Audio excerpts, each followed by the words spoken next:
இடம்பொருள் நேயர்களுக்கு வணக்கம். ஸோ இன்னைக்கு வந்து பார்த்தீங்க அப்படின்னா இப்போ சிறகடிக்காசை சீரியலில் இப்போ பரவாயில்லப்பா ஒரு ஒளிதை அப்படிங்கிற மாதிரி எப்படியோ கதையை அந்த பர்த்டே முடிச்சு வச்சது மட்டும் இல்லாமல் உடனடியாக பிறந்த நாளை முடிச்சு வச்ச உடனே முத்து இதை பற்றி பேசிகிட்டு இருந்த தங்க நகையை பற்றி. ஏற்கனவே ஸ்ருதியுடைய அம்மா இந்த நகை கவரிங் தானே அப்படின்னு கேட்ட பொழுதே நமக்கு அங்கேயே ஒரு பரபரப்பாக சம்பவம் வரும்னு பார்த்தா எல்லா ஃபங்க்ஷன்லையும் வச்சு ஒரு பிரச்சனை வேணாம்பா அப்படிங்கிறதுக்காகவும் பாட்டியை சந்தோஷமாகவே வழி அனுப்பி விட்டுறலாம் பிறந்த நாளை முடிச்சு அப்படிங்கிறதுக்காக வெயிட் பண்ணிட்டாங்க. வெயிட் பண்ணி ஒரு 4-5 எபிசோடு ஓடிச்சு அந்த பர்த்டே விஷயமும். சரி, ஓகே, ப்ளீஸ் சீக்கிரமாக கதைக்குள்ளே வாங்க அப்படின்னா கதைக்குள்ளே எப்படியோ ஒரு வழியாக வந்துட்டாங்க. இப்போ நகையெல்லாம் கவரிங்காக மாறினுச்சு, என்ன பதில் சொல்லு அப்படின்னு கேட்டால் விஜய் எனக்கு என்ன தெரியும் அப்படின்னு எவ்வளோ கேஷுவலாக சொன்னாங்க. ஒரு கைதேர்ந்த கிரிமினல் மாதிரி பேசினாங்க. என்ன சொன்னாங்க அப்படின்னா, என்கிட்ட கொடுத்த போதே இப்போ கவரிங்காக இருந்திருக்கணும், ஏன்னா நான் வாங்கி வச்சேன், திருப்பி கேட்டால் கொடுத்துட்டேன், அவ்வளோதான், எனக்கு இதை பற்றி வேறு எதுவுமே தெரியாது அப்படிங்கிற மாதிரி அவங்க பேசுகிறாங்க. ஆனால் தெளிவாக வீட்டுக்குள்ளே இருக்கக்கூடிய இந்த மாதிரி ஒரு கேப்மாரித்தனமான வேலைகள்லாம் செய்யக்கூடிய ஒரே ஆள் யார் அப்படின்னா மனோஜ் தாங்கிறது முத்துக்கு தெரியும். முத்துக்கு தெரியாது மட்டும் இல்லை, அது ரவிக்குமே தெரியும்.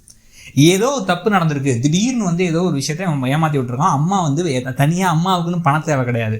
அப்போ இந்த பணத்துக்காக இந்த நகையை விற்றுருக்காங்க, இந்த நகையை கொண்டு போய் வச்சிருக்காங்க அப்படின்னா அதுக்கு ஒரே வழி அது மனோஜ்காக தான் இருக்கணும் அப்படிங்கிறத புரிஞ்சுக்கிறாங்க ரவியும் முத்துவும். அதனால தான் இப்போ நாளைக்கு எபிசோடில் பார்த்தீங்க அப்படின்னா முத்துவும் ரவியும் சேர்ந்து ஹோட்டலில் வச்சு மீனாவையும் ஸ்ருதியும் கூட்டு போயிட்டு அவங்க உண்மையிலே பார்த்தீங்கன்னா ஸ்ருதியும் ரவியும் ரொம்பவே பாராட்டணும் பல விஷயங்கள். அவங்க 2 பேரும் தான் நல்ல கப்பில் இந்த 3 ஜோடியில் வச்சு பார்த்தா பல நேரங்களில். ஏன்னா ஓவர் தியாகி மீனா, ஓவர் மோசம் மனோஜும் ரோஹினியும். அந்த சமயத்தில் இவங்க தான் ஒரு நல்ல கப்பலாக இருப்பாங்க. அதில் பரிசை இவங்க 2 பேருக்கு தான் அந்த நெக்லஸ் அப்படின்னு சொல்லிட்டு பாட்டி சொன்ன பொழுது கூட ரவியும் ஸ்ருதியும் சந்தோஷப்பட்டாங்க. இப்போவும் புரிஞ்சுக்கிறாங்க இந்த நகையெல்லாம் காணோம் அப்படின்னா அந்த வீட்டுக்குள்ளே தான் நடந்திருக்குன்ட்டு.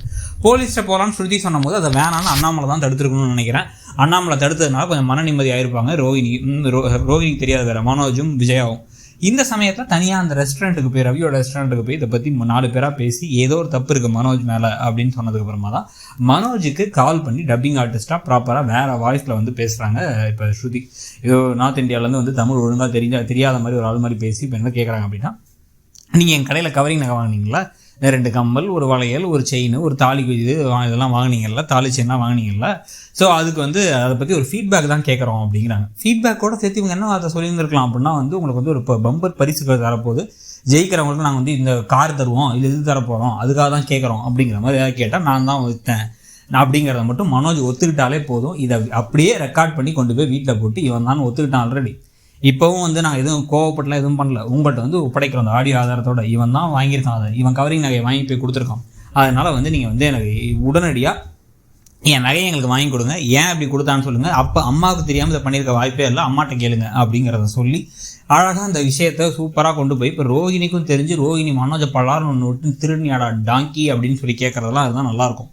கதையும் இதுக்கப்புறம் கொஞ்சமாச்சு சூடு பிடிச்சி போகும்.